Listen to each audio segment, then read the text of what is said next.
Hello and welcome back to Take 97, a film podcast with me, your host, David Ingram. How are you doing, Ollie? I'm very well, thank you. Thank you for having me on. No Yeah, really fun to be here. problem. You sounded very surprised then. I have not planned anything I'm going to say. What do you think, Ollie, of the new Disney sort of effort to use, they call them live action films, but a lot of them, like especially The Lion King, they say it's a live action film, but really it's just new animation.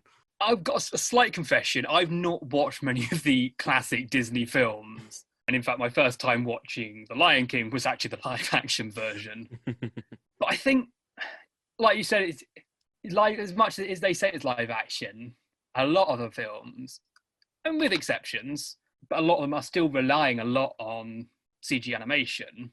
So, yeah, you pretty much summed it up perfectly. Yeah, I know. But it's a debate. I was expecting more of a debate from you then, but no, that's good. We're all on the same page here. If anybody out there in the podcast sphere would like to disagree with me and say why it should be classed live action and not just photorealistic animation, please do let us know. But I will continue to tell you that you're wrong. I would have been about 10 when it came out, and I was just that age where parents were just about fine with me watching The Simpsons. I remember actually going to see that in the cinema. It's one of the first films, not exactly the first one, but it's one of the first films I remember going to see in the cinema. Yeah, I feel the same about that one actually. Yeah, up with like Harry Potter, I feel like the Simpsons movie was like the gateway into it. It's very quotable. Whenever someone says it's the worst day of their life, I'll always finish it off with the worst day of your life so far. Like you say. But I do feel it's quite an ironic pick of yours to pick right now, actually, given the situation that we've been going through this past year and going into this new year as this episode goes out. The fact that it's all the central plot is all about our beloved characters from the series that we know and love. Being literally locked inside because they are the source of a contagious mutated swamp disease thing. Doctor Who, you'll like it, and if you like the Cornetto trilogy, you'll like it. And I was like, I love both of them. I've got no reason not to watch this. Like you look at original Toy Story, and you look at something. I haven't seen it yet, but I've seen the trailer. So you look at Soul, or yeah, I was about to say the same thing, or Inside Out, or even Up, which is a while ago now, a fair few years ago now. But even then, they've come so far in terms of their human animation. Because my lord, is it like Sid is meant to be a creepy character anyway in Toy Story, but like he's extra creepy because the animation's very, very off. I feel that animation has such a unique thing to it that if you went too photorealistic, you just end up with live action, in quotes, live action Lion King. Exactly. Lion King all over again. But you can't really go wrong with the animated style. It doesn't matter how 3D you get or how realistic you get. If you don't have that cartoonish look, then you'll lose the magic of it. My next pick is Spider-Man Into the Spider-Verse. Oh, hallelujah. I'm so glad you mentioned this. Because if you didn't, I would have done. It would have been a crime if you didn't. I'd missed this one when it first came out. I missed I'd seen the hype about it, but I never got round to actually watching it. It wasn't until I was around a friend's house and I'd mentioned that I hadn't watched it. They went, oh, no, you need to sit down and watch it now. Yeah. I literally put everything aside, sat down, and I was just glued to the TV for the next however long. I love the unique animation style. So we talk about animation styles. So like Pixar has a very unique style that's unique to its own studio and the way it works and everything and how its humans look like nowadays compared to its original terrifying humans.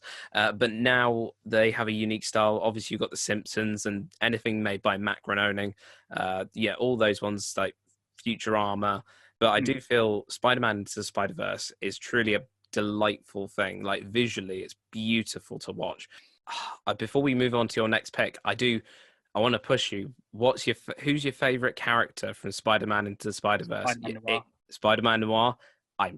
You read my mind. Spider-Man Noir is my favorite as well. So when the movie came out in 2011, I was really excited, and I remember sitting down and watching it on Disney Channel when it first came out. Because obviously it's slightly different being a TV movie rather than a proper cinematic movie. Because Phineas and Ferb was so big. I remember it being really big when I Yeah. was younger. I mean, I even watched it. I watched it when I was younger. And when people say Phineas and Ferb, I can always instantly picture the green hair, Perry the Platypus, the triangle face. Exactly. It's got that whole familiarity about the show, which the movie then, it managed to keep everything seemed familiar, but it went, we're going to change the status norm. Ooh. And I wouldn't say it's not just my top favorite animated film, it's probably one of my favorite films of all time. Oh, yeah. No, this one has a special place in my heart, just as much as all of these films, really. A lot of these films we've mentioned, but it's just it's so funny because it's animated Lego, but it is like watching what you would do with your Lego figures. Like I mentioned earlier, I have a love for stop motion, and while this isn't stop motion, it has a lot of the love that stop motion has. It goes into this film. You have a lot of quirks. Everything is made from Lego. There's no sort of substitute or anything, with the exception of the humans at the end. A big all-star cast. It's Chris Pratt that does the voice of Emmett, isn't it? Our main character.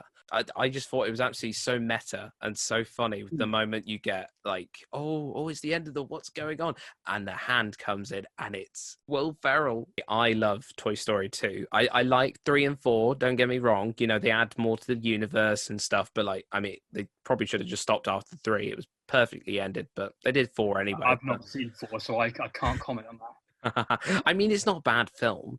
I mean, controversially, I'd probably go 2, 3, 1. Oh, interesting. But I think I'd be inclined to kind of agree with you in a way, although I would say 1 and 2 do tie for me. I can't really make my mind up on those. But 2 does stand out as probably my top one, I would say. So I'd probably go 2, 1, 3. So that's a wrap on Take 97, a film podcast, the animated films edition, with me, your host, David Ingram, and my guest, Oliver Marvin. Thank you very much. I don't know why I said the name. That's all right, no problem.